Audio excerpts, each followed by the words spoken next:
Aktris Sandra Dewi berpeluang menjadi tersangka seusai sang suami, Harvey Muiz terseret kasus korupsi PT Timah. Hal itu disampaikan Kepala Pusat Penerangan Hukum, Kapus Penkum, Kejagung, Ketut Sumedana. Menurut Ketut Sumedana, Sandra Dewi berpotensi menjadi tersangka apabila dalam pemeriksaan ditemukan indikasi. Pasalnya menurut Ketut, sebagai istri semestinya mengetahui bagaimana tindak tanduk sang suami. Meski demikian, Ketut belum bisa memastikan apakah istri Harvey mengetahui terkait kasus korupsi timah sang suami. Namun menurut Ketut, hukum harus ditegakkan apabila Sandra Dewi juga terlibat.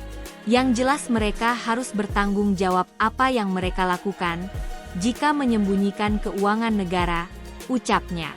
Kalau kedepannya dikenakan tindak pidana pencucian uang itu nanti penyidik yang menentukan, sambungnya. Hal senada disampaikan oleh praktisi hukum, Timothy Ezra.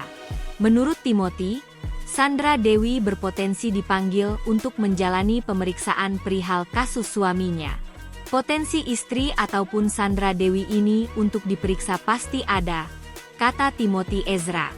Pasalnya menurut Timothy, pihak yang berwenang akan menyelidiki lebih dalam apakah Sandra Dewi ikut berperan dalam bisnis ilegal milik sang suami.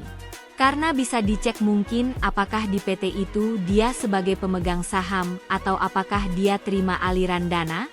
Ini bisa dirangkai nanti, jelasnya. Kalau melihat kasus ini, si istri ini bersumber uangnya dari situ ya makanya tetap harus dilihat lagi perjanjian pranikah ini. Klausul-klausulnya harus dilihat, tapi kita asumsinya bahwa ini sumbernya tetap dari sini ya kena juga, tegasnya.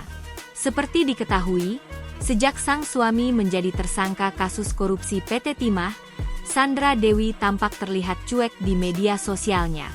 Yakni, ia tetap mengendorse produk, namun kolom komentarnya dinonaktifkan. Bahkan, hingga saat ini Sandra Dewi pun belum memberikan komentarnya terkait kasus yang menjerat sang suami. Dilaporkan, dugaan korupsi timah yang dilakukan Harvey menggunakan modus operandi mengumpulkan para penambang ilegal di PT Timah. Kami belum bisa bicara, tapi apa yang sudah dilakukan semua oleh penyidik, ya kemungkinan bisa terjadi. Sandra Dewi diperiksa, ungkapnya. Kasus tersebut telah merugikan negara sebesar 271 triliun rupiah. Adapun saat ini telah ditetapkan tersangka sebanyak 16 orang. Termasuk 2 tersangka baru, yakni Harvey Muiz dan Crazy Rich Pantai Indah Kapuk, PIK, Helena Lim. Semoga bermanfaat. Dan jangan lupa ya, tulis pendapat kritik dan saran kalian di kolom komentar. Terima kasih.